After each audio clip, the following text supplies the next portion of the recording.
ദിവസം ഉമ്മാന്റെ ഡ്രസ്സ് അലക്കി കൊടുത്തിട്ടുണ്ടോ? ഞാനൊരിക്കൽ എന്റെ മകനെ കൊണ്ട് ചെയ്യിപ്പിച്ചു, ചെറുപ്പത്തിലേ ശീലിപ്പിച്ചു. ഞാൻ ഉമ്മാനെ കൊണ്ട് വസ്ത്രം അലപ്പിക്കാൻ പാടില്ല, അത് അപകടമാണ്.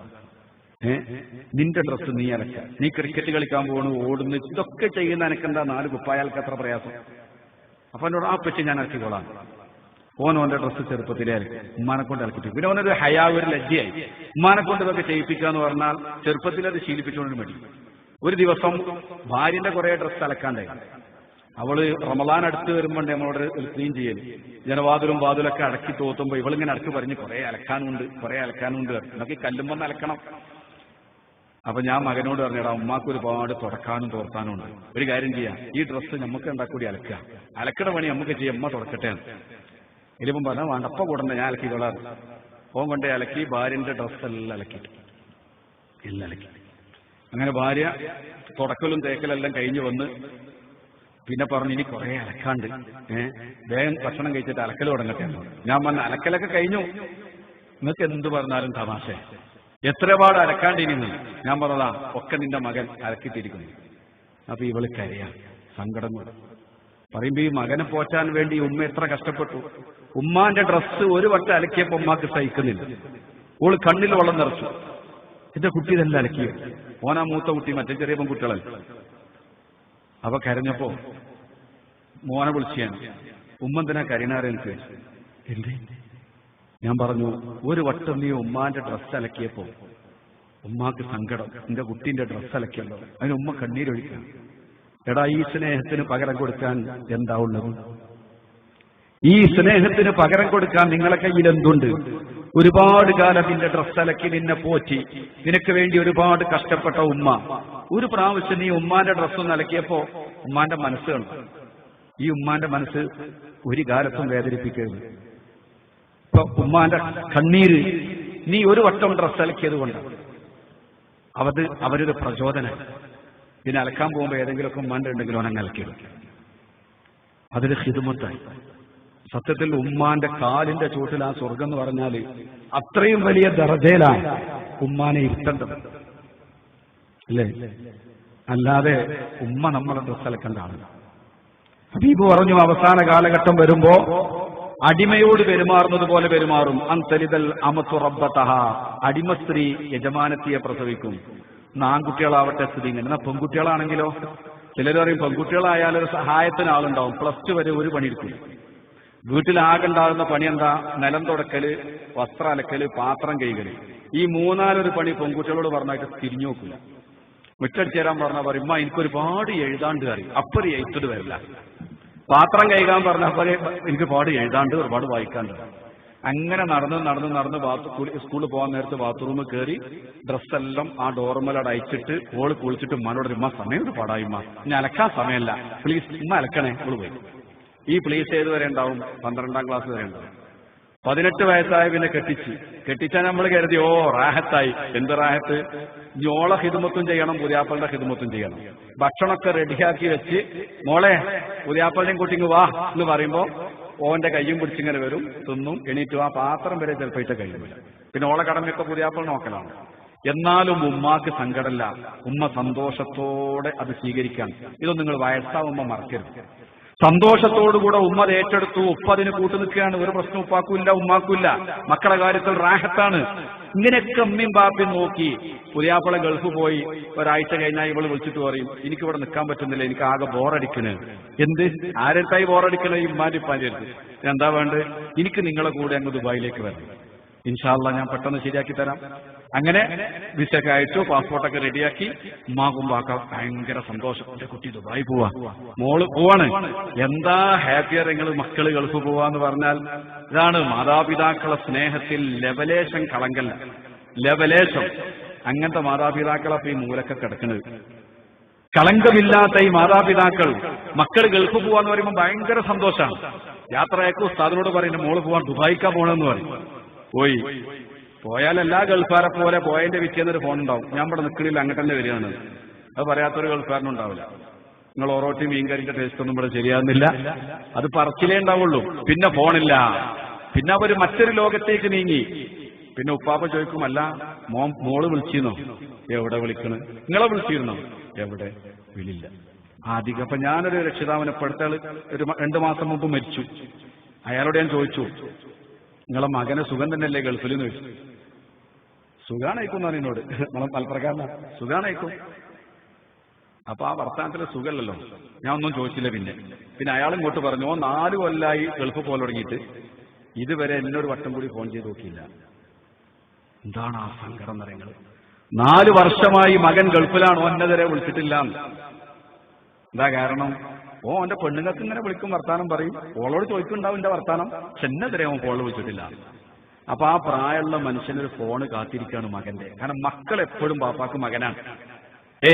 പല മക്കൾക്കും അത് മനസ്സിലാകുന്നില്ല. നിങ്ങൾ അവരെ വേദനിപ്പിക്കുമ്പോൾ, അവരോട് അപമര്യാദയായിട്ട് പെരുമാറുമ്പോൾ ഇതിന്റെ ഗൗരവം നമ്മൾ അറിയുന്നില്ല. ഉമ്മാക്ക് എപ്പോഴും നിങ്ങൾ കുട്ടിയാണ്. നിങ്ങൾ വിളിക്കാതിരുന്നാൽ അവരെ മനസ്സ് നോവും, അവർക്ക് സങ്കടം ഉണ്ടാവും. വിളിച്ചില്ല. വേറൊരുത്തനെ കണ്ടു, ഒരു ഗൾഫുകാരൻ. എത്രയായി? 5 കൊല്ലായി ഉസ്താദേ. സുബ്ഹാനല്ലാഹ്, പഹയ 5 കൊല്ലായിട്ട് ഗൾഫിലോ, നാട്ടിൽ പോവാതെ. അപ്പൊ പറഞ്ഞു, അതിന് ഭാര്യ മക്കളൊക്കെ എന്റെ കൂടെ ഉണ്ട് ഉസ്താദേ. ഓഹോ, അത് ശരി, അതാ 5 കൊല്ലോ. അപ്പൊ ഉമ്മയും ബാപ്പയോടെ? അത് നാട്ടിലാ. അതാർക്കാ? ഉമ്മാനും ബാപ്പാനും 5 കൊല്ലം ആ മുഖം കണ്ടില്ലെങ്കിൽ ഇവനൊരു കൂസലുമില്ല. ഉമ്മാനെക്കാട്ടി ചൊറുക്കുള്ള ഒരു പെണ്ണിനെ കിട്ടിയപ്പോ, അതാണ് ഈ ഭൗതിക ചിന്ത നമ്മുടെ കൽബിലേക്ക് കയറിയ പിന്നെ അതല്ലേ ഉണ്ടാവൂ. ഉമ്മാനേക്കാൾ ചൊറുക്കുള്ള പെണ്ണുണ്ടായ പിന്നെ ഉമ്മാനെ കണ്ട ആവശ്യമില്ലത്.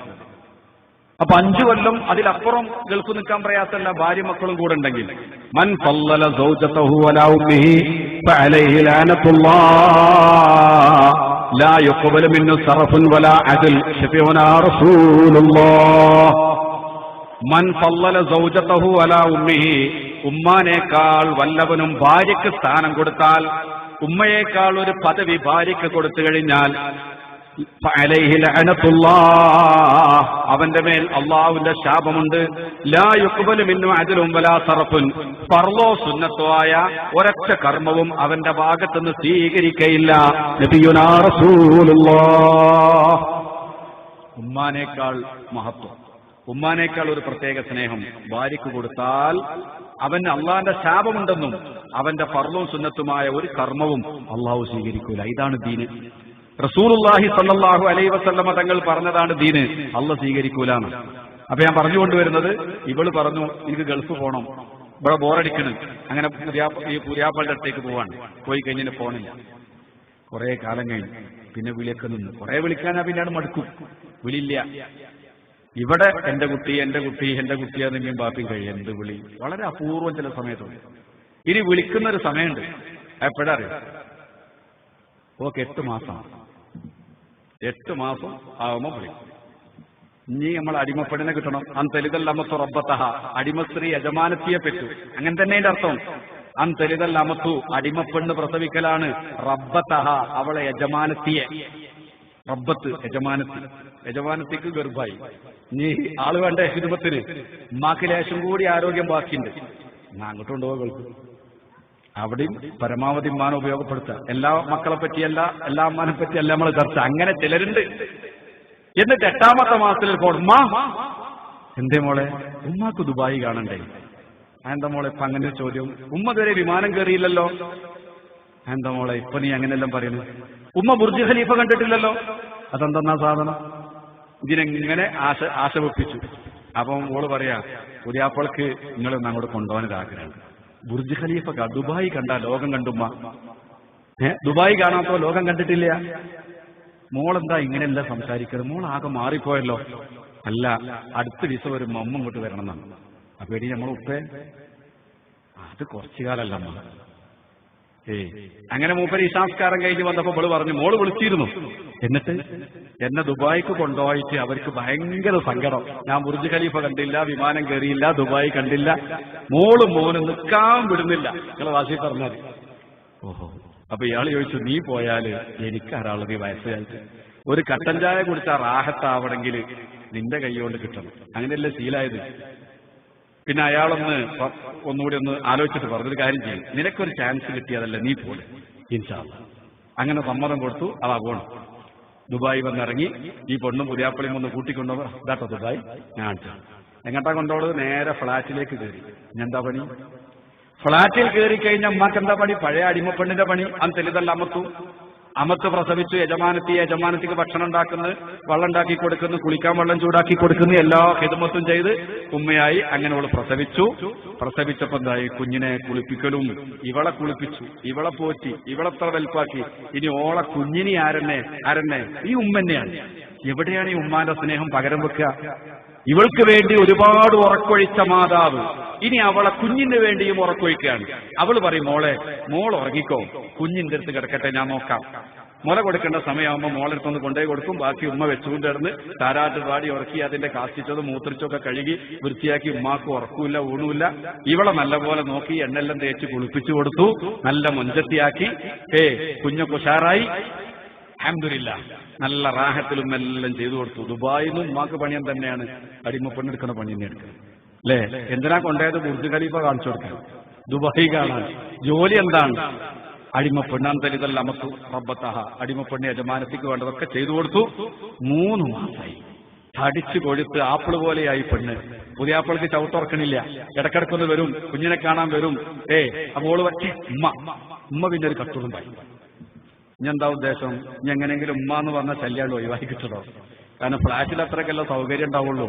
3 മാസമായി കഴിഞ്ഞാൽ പിന്നെ പെണ്ണുങ്ങളുടെ ചുറുചുറുക്ക് ഏറ്റവും അതിന്റെ മൂർധന്യ ദശയിലെത്തുന്ന സമയമാണ്. പെണ്ണുങ്ങൾക്ക് പ്രസവിക്കാൻ തോന്നലിനെപ്പോഴാണ്? ഈ കിടത്തത്തിന്റെ സുഖം ആലോചിച്ചത്. പെറ്റിട്ടുണ്ട് ഒരു 3 മാസം അനങ്ങാതെ തിന്നൊരു കിടത്തം. അത് കാണുമ്പോൾ ആ പെണ്ണുങ്ങൾക്ക് വീണ്ടും പ്രസവിക്കാൻ ഒരു ആശ വരും.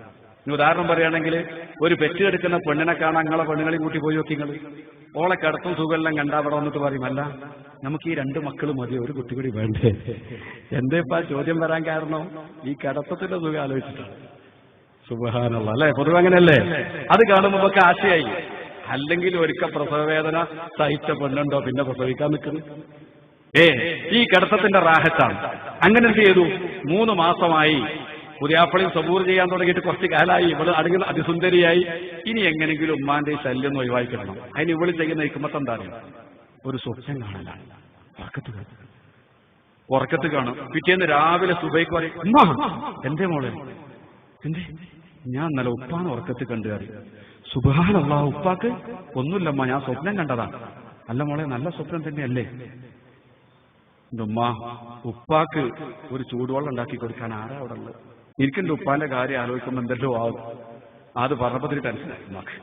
അപ്പൊ പറയും, പൊന്നാര മോളെ, ഞാൻ പോയാലോ? ഞാൻ 3 മാസമായില്ല മോളെ വന്നിട്ട്. അതിപ്പോ പുതിയാപ്പളങ്ങളെ വിടും തോന്നില്ല. അല്ല മോളെ, ഈ സ്വപ്നം കണ്ട് കുഴപ്പമില്ല. സ്വപ്നം കണ്ടു, എന്റെ വാപ്പാന്റെ കാര്യാലോ. അതിനകത്ത് ഉമ്മാനെ വിശ്വാസാക്കാനകത്ത് സ്വപ്നം കണ്ട്. ഇതെല്ലാം പറഞ്ഞ്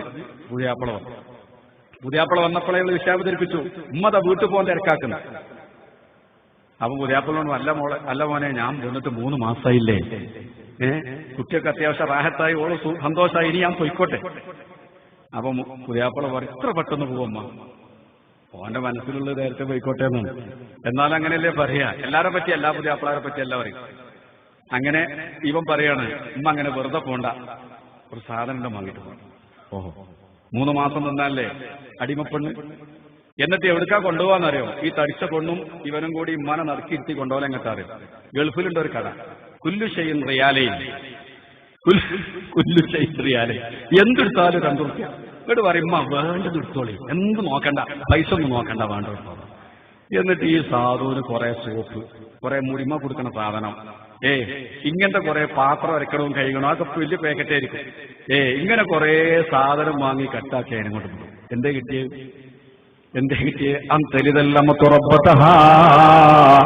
ഒരടിമ സ്ത്രീ തന്റെ യജമാനത്തിയെ പ്രസവിക്കലാണ് ഖിയാമത്ത് നാളിന്റെ അടയാളമെന്ന് ശഫീഉനാ റസൂലുള്ളാഹ്. മാതാപിതാക്കളോട് ഒരടിമകളോടെന്ന പോലെ പെരുമാറും എന്ന് പറഞ്ഞാൽ മക്കളുടെ സുഖത്തിനും സൗകര്യത്തിനുമുള്ള ഒരു ചവിട്ടുപടി, ഒരു കാവൽക്കാരി എന്നതിൽ കവിഞ്ഞൊരു പദവി മാതാപിതാക്കൾക്ക് കൊടുക്കാത്തൊരു കാലഘട്ടം വന്നാൽ അത് ഖിയാമത്ത് നാളിന്റെ അടയാളമാണെന്ന് ശഫീഉനാ റസൂലുള്ളാഹ്. അപ്പൊ ഞാൻ പറഞ്ഞത് ദീന് അതാണ്.